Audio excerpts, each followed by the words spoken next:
Okey.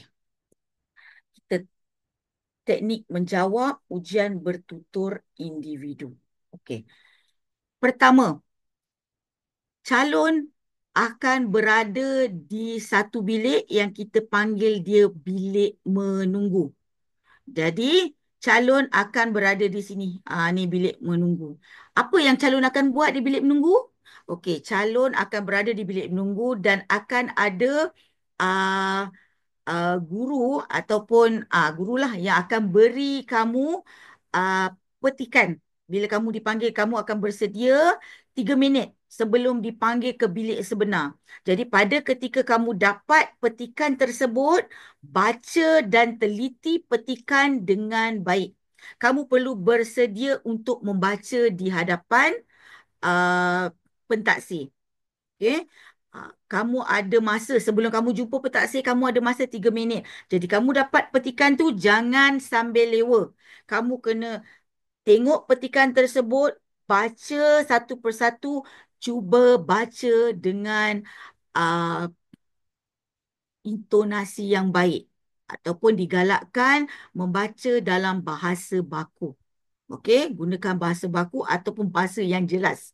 Okey, dalam masa 3 minit, fahami gambar, lepas tu lihat tajuk, tema dan sebagainya. Kerana bila berada di uh, bila bersama dengan pentaksir, kamu perlu mengeluarkan suara kamu dan kamu perlu jawab soalan-soalan. Okey. Kemudian kita pergi yang kedua, yang ini baca dengan jelas dan berintonasi. Semasa bacaan mekanis, pastikan sebutan jelas. Sebut satu-satu. Nanti kita akan kupas pada modul kedua. Okey, yang ini saya cuma jelaskan saja. Okey, pastikan calon sebut satu-satu. Inilah antara kelemahan calon-calon sepanjang yang saya lihat berdasarkan pengalaman saya, calon suka baca dengan uh, suara yang kurang jelas ataupun yang tak jelas. Okey, baca satu-satu dengan suara dan intonasi yang tepat. Ingat dia calon, kita berada dalam ujian bertutur. Jadi bila kita berada dalam ujian bertutur, apa yang perlu ada dalam diri kita ialah pertuturan yang jelas. Kerana setiap patah perkataan kamu adalah markah. Okey? Alright. Seterusnya kita pergi kepada yang ketiga, jawab soalan dengan lengkap.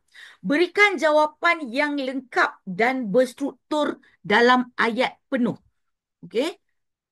Jangan jawab tiba-tiba kat tengah. Jangan tiba-tiba kerana. Tiba-tiba iaitu. Tu tak boleh. Tapi itulah yang calon suka buat. Kalau tanya, mengapakah uh, berikan langkah-langkah mengatasi kemalangan jalan raya, tiba-tiba awak pun terus je jawab. Uh, Laksanakan undang-undang. Jangan macam tu, tak boleh. Kamu kena bermula daripada langkah-langkah mengatasi kemalangan jalan raya ialah dengan pihak kerajaan mengadakan menjalankan undang-undang contohnya. Faham tak? Mesti ada ayat yang lengkap dan berstruktur. Bukannya kamu kerana iaitu tak boleh. Okey? Sebab ingat saya kata tadi, setiap patah perkataan kamu adalah markah. Okey? Seterusnya kita gunakan penanda wacana. Okey? Apa itu penanda wacana, anak-anak? Saya pasti calon-calon semua dah mahir dan dah biasa dah dengan perkataan penanda wacana ni. Penanda wacana ni yang macam contohnya selain itu, tambahan pula, seterusnya, walau bagaimanapun, dengan ini, oleh yang demikian, itu semua ialah penanda wacana. Gunakan penanda wacana supaya pentaksir dapat lihat kamu punya apa orang kata uh, kepelbagaian kosakata, cara kamu membina ayat berada di situ.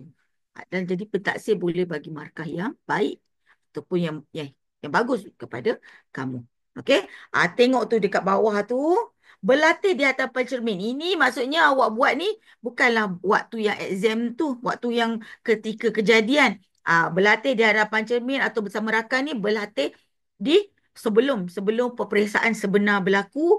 Biasakan berlatih di hadapan cermin. Ini antara tips lah. Atau bersama rakan.